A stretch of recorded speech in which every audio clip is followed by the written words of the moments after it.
Bonjour à tous, au programme pour aujourd'hui, la mise en place d'un signaleur avec train controller.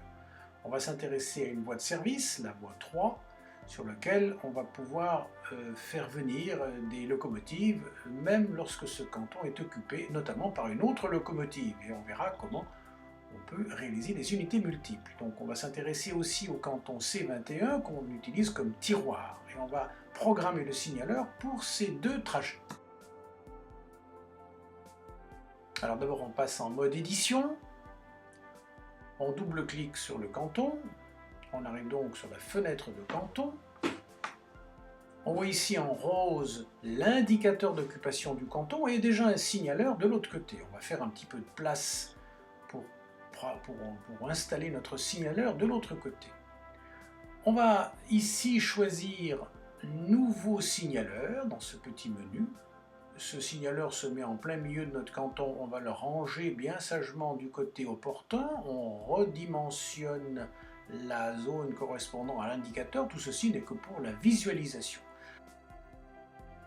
On va paramétrer le signaleur, on double-clique dessus, on a donc dans la fenêtre du signaleur et on va bien entendu lui mettre les conditions de déclenchement. Alors pour ça, on ajoute d'abord un groupe qu'on va subdiviser puisqu'il y aura deux conditions de déclenchement et chaque fois il faut mettre et. Alors voilà la bonne chose. Alors on va chercher le premier trajet, le trajet qui correspond à dépôt voie 3. Voilà, dépôt voie 3. Donc ce trajet là, on va le mettre en et puisqu'il faut qu'il y ait et le trajet qui soit activé et l'indicateur du canton dépôt qui soit retombé, qui correspond donc à la sortie du train de ce canton dépôt. Donc on va chercher l'indicateur correspondant, le voilà, et non pas activé comme ça en rouge, mais en noir, désactivé. Voilà les deux conditions qui vont déclencher le signaleur lorsque la locomotive vient du canton dépôt. Même chose pour la deuxième condition, la locomotive qui vient du C21, mais cette fois-ci il faut inverser le sens du trajet, puisque comme vous le voyez, le trajet en question c'est l'USI voie 3 vers le C21, donc on inverse. On ferme les différentes fenêtres et là maintenant on va placer un marqueur d'arrêt et un marqueur de ralentissement après avoir cliqué une fois sur notre signaleur. Ces deux marqueurs vont donc être indexés à ce signaleur. Voyons maintenant les conditions de paramétrage de ces deux marqueurs. Un petit schéma, le canton du dépôt, la zone de canton d'aiguille et notre canton d'arrivée, avec la distance X à laquelle on souhaite que nos locomotives s'arrêtent à partir de la sortie du dépôt. Ce signaleur va être activé, on l'a vu, lorsque la locomotive libère le canton du dépôt, c'est-à-dire lorsqu'elle occupe cette position. Et on va vouloir qu'elle arrive à cette position-là. Il faut donc qu'elle pénètre de la distance x, c'est-à-dire x, voilà, x moins la longueur de la locomotive. En langage train controller, cette formule donc de positionnement du marqueur d'arrêt va s'écrire x moins pourcentage A, c'est-à-dire moins la longueur du train entrant. Si un train ou une machine est déjà présente dans le canton, évidemment la locomotive va devoir s'avancer moins loin dans ce canton. Il faudra tenir compte de sa longueur. Elle ne devra avancer que de cette distance-là, c'est-à-dire de la distance de la zone d'arrêt qu'on souhaite à partir de l'activation du signaleur, moins la longueur du train qui est déjà dans le canton, moins la longueur de la locomotive qui y pénètre, c'est-à-dire que dans le langage train controller, ça s'exprime par la distance moins pourcentage A moins pourcentage BA.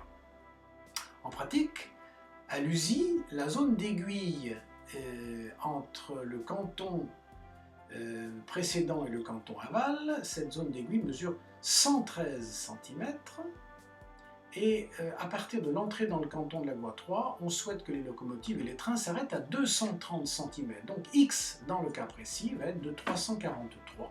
Et la formule pourra donc s'écrire de cette façon-là. Retour à la fenêtre de paramétrage de notre marqueur d'arrêt. On va donc ici choisir dans ce petit menu Formule Et on va rentrer ici ce que l'on vient de voir, c'est-à-dire 343, correspondant donc à la zone qu'on a bien écrite, moins pourcentage A, moins pourcentage BA.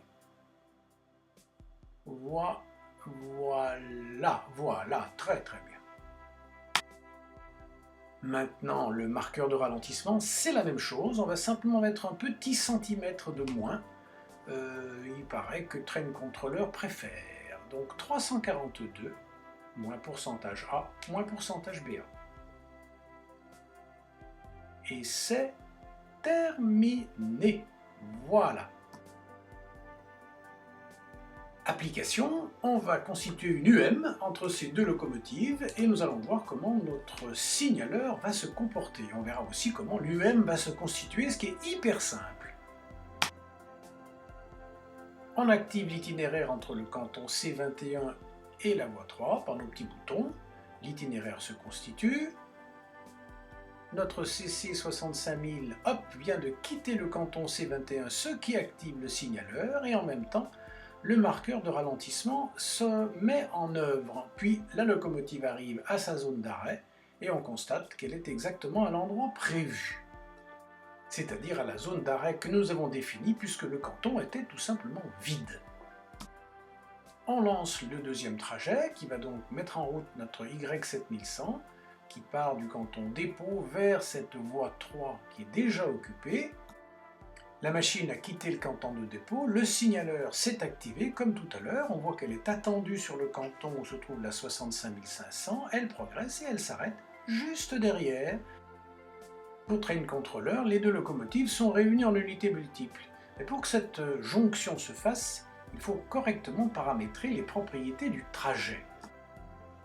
On va chercher dans les propriétés du trajet dépôt voie 3, l'onglet RAM, attelé dans les cantons d'arrivée, et là il faut bien vérifier que entrée pour attelage dans les cantons d'arrivée réservé est coché, ainsi que attelé dans le canton d'arrivée, faute de quoi l'attelage ne se fera pas. Vérifions que notre unité multiple est bien constituée, j'accélère le CC 65500 et le Y7100 répond de la même manière. On vérifie et on voit bien que les deux machines fonctionnent de conserve. L'unité multiple est créée. Nous allons maintenant faire l'inverse, on va désolidariser nos deux locomotives. On va aller dans Modifier la composition après s'être placé sur la fenêtre de canton. On peut aussi utiliser un raccourci, c'est bien pratique, modifier la composition, et on va tout simplement séparer les deux éléments moteurs, qui doivent être séparés physiquement bien sûr. Les machines apparaissent séparées sur le TCO. On va donc côté Y7100 déclencher un nouveau trajet, voilà, et on va la ramener au dépôt. Et on note que seul le Y7100 accélère, le CC 65500 restant bien tranquille. Voilà comment faire et défaire des UM avec Train Controller et l'utilisation de signaleurs. C'est simple!